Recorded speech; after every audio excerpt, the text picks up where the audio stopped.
Good morning. This is Jane Bradley, CEO, SmartSpider.net, here in our own lovely community of Albuquerque, New Mexico.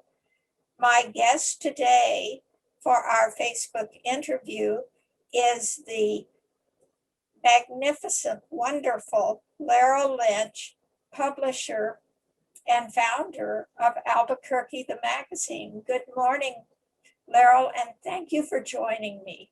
Sure. Good morning, Jane. How are you? I'm good. Of Good. course, Good. I always think I'm good, Laura. It always can't be true, but I always think it.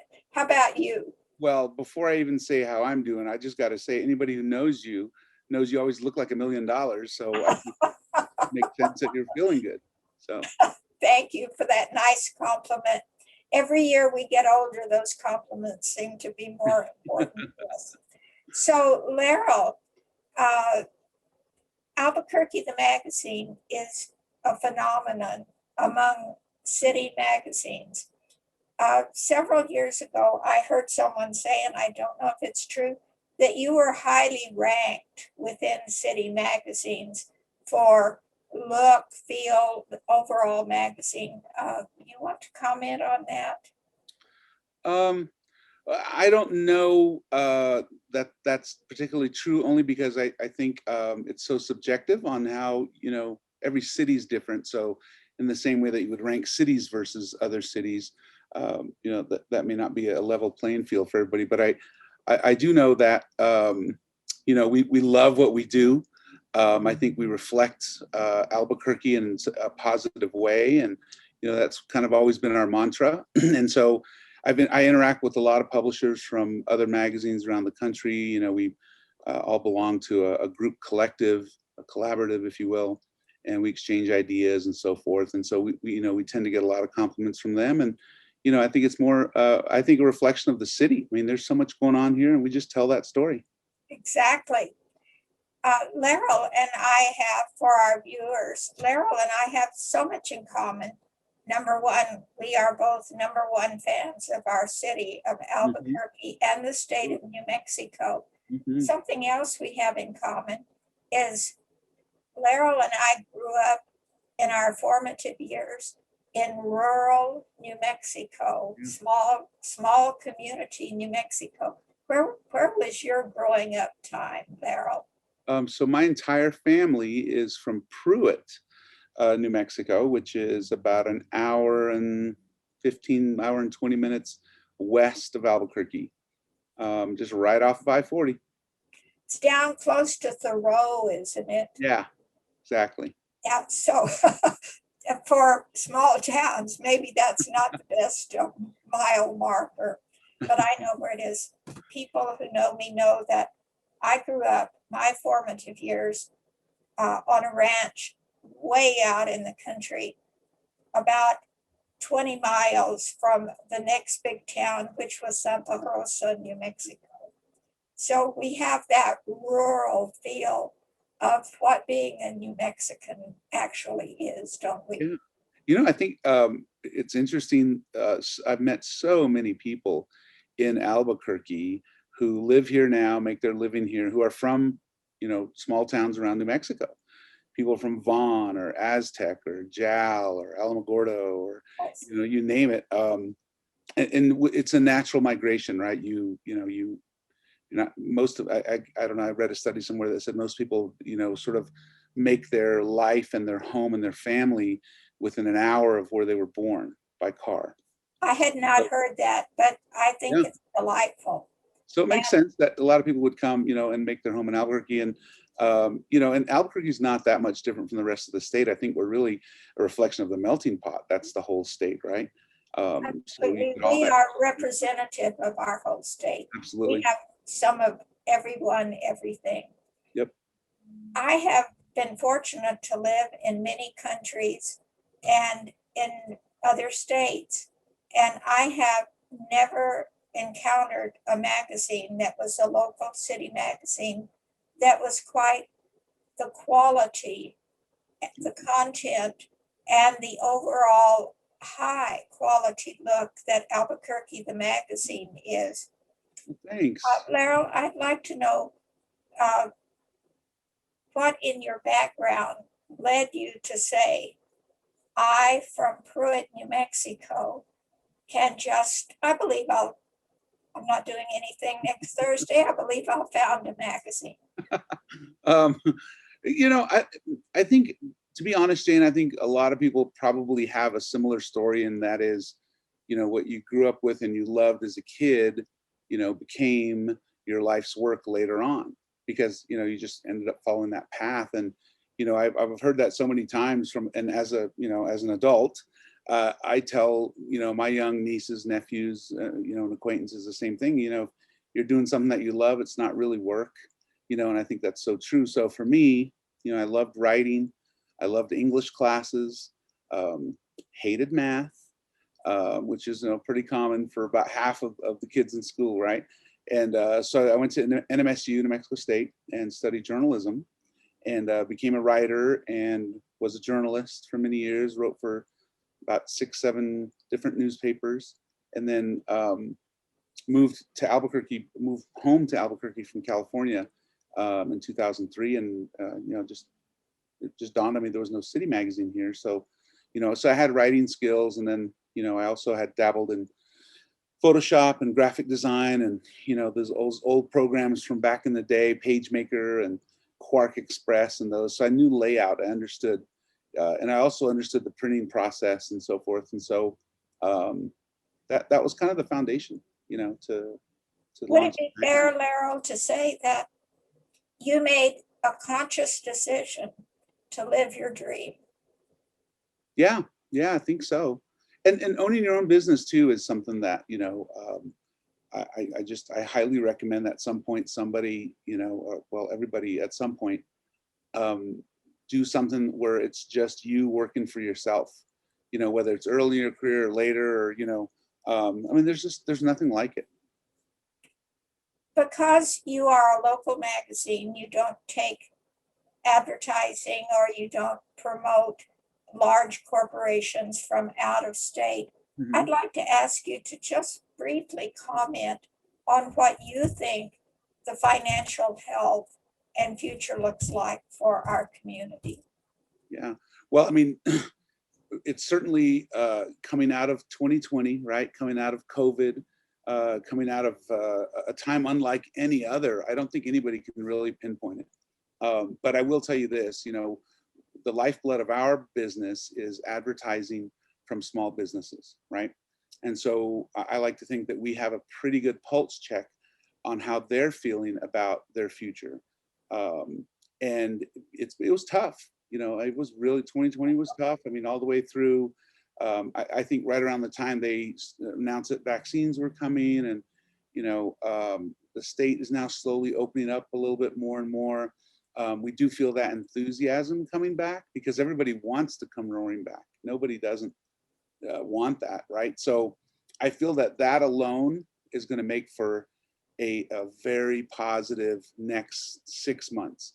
Now, does that mean we'll be normal in 6 months? I don't necessarily think so. I don't really buy into that normal's gone forever thing. I think that we can get back to, you know, a very good and positive sense of what we think is normal. And I think that's coming. So, you know, but who knows what the future holds? You know, now we're talking about variants and, you know, other strains of the virus, and, you know, who knows? But I'll tell you this: people are positive. They want to get back to, you know, being in a good place. Both people, businesses, schools, you know, public entities, organizations, everybody. So that's I agree good. with you completely. It's, I think what we used to think is normal is gone forever. Yeah. And that's a good thing. Uh, I grew up on a ranch. The way we ranched 60, 70, 80 years ago is Yeah. gone forever. That's a good thing because it got better. Yeah. And And without that's what I'm change, there can't be growth. Yeah, that, and I'm glad you clarified that actually for me, because I think that's what I was saying is that, you know, yes, things will always be different, but that doesn't mean they can't be great again and can't be amazing again. And there's some changes that are, you know, obviously here to stay.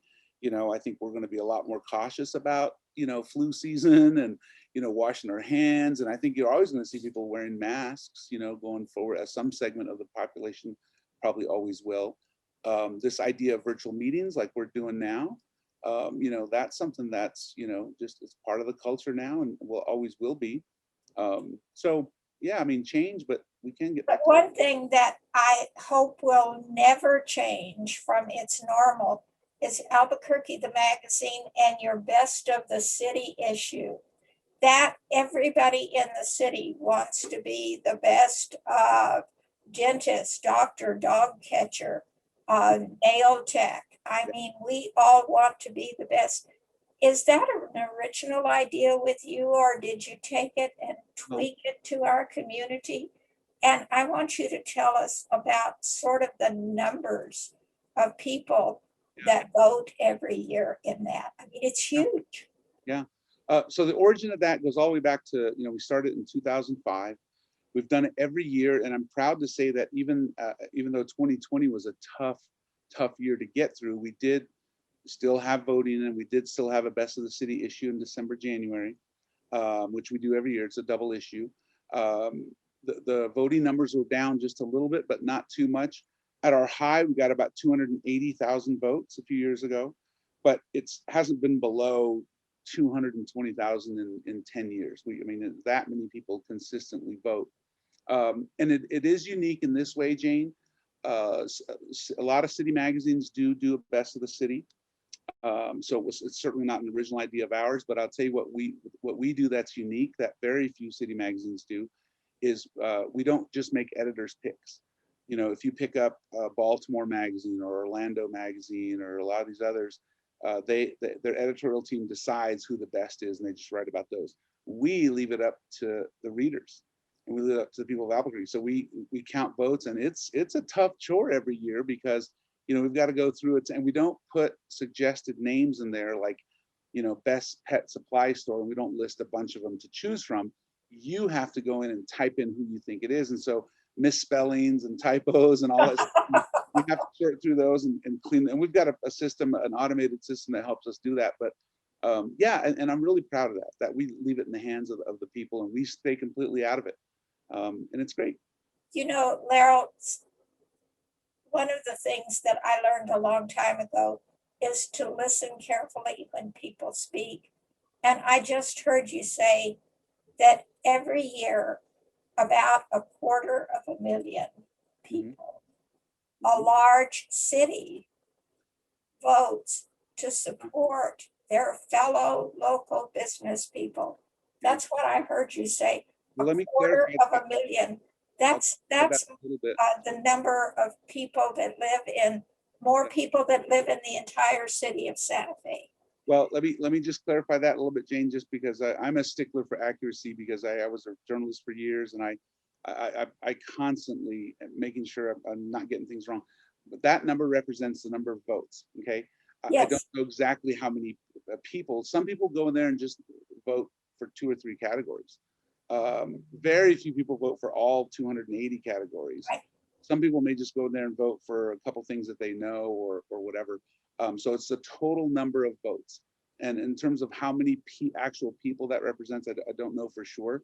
That would be a painstaking process. But the point is, Larryl, that you and Albuquerque the Magazine provide an easy to use vehicle where citizens of this city can support their local merchants, their local healthcare providers, their local consultants, Yeah. Their local yoga instructor. Yeah. So if you did not provide that for us through Albuquerque the Magazine, we wouldn't have that vehicle to show our support. And every year, I go on and I vote for all my favorites. And it gives me a really good feeling that I am supporting local, because we know, according to SBA, that across the country, between 75 and 90% of all business and taxes are derived from small businesses and entrepreneurs. Yep, it's the fabric of the country for sure. I have so enjoyed chatting with you today, Larryl. It's always a pleasure. I miss our going to lunch together periodically. But things are opening up. Maybe we can schedule one of those nice, long, chatty business lunches soon. I think the last time I went to lunch was at Matucci's on I-25. It had just opened. Absolutely. Oh, it was Yeah. so good. Matucci's is wonderful. And I think they're open again now on a 25% basis. Yeah. Larryl Lynch, publisher, editor, supporter of Albuquerque, my pal. I have enjoyed having you. I'm going to give you the last word before we close. Well, they say you always should sort of, plug yourself, which is just a smart mantra of business. And so one of the things that I would say is the thing that makes Albuquerque the Magazine really go is that we have readers, okay? And we write for readers. I tell advertisers all the time, we don't write for advertisers, so we're not going to cater to you necessarily. What we do is we cater to the readers, and the content that we do and everything we put into those pages is meant for eyeballs, to consume. And so along those lines, we're very lucky to have several thousand subscribers. And there's always deals on Groupon to get a subscription, or you can go to our website. But $19 a year, I think, is a pretty darn good bargain to get 11 issues of those, one every month, delivered into your mailbox. So I hope somebody listening might go and become a new subscriber. And I would like to add to that, if you are a small business and in whatever field, providing a product, food service, or a service, and you want to watch your business grow, advertising in Albuquerque the Magazine will get you to the people that you want to use your product or service. Larryl, information will be on your screen when we close our interview, or you can just give us what is your Albuquerque website? It's pretty simple, abqthemag.com. Simple as can be. I know Larryl and his wonderful staff would love to hear from all of you. I'm Jane Bradley, CEO at smartspider.net, wishing you a productive and prosperous day.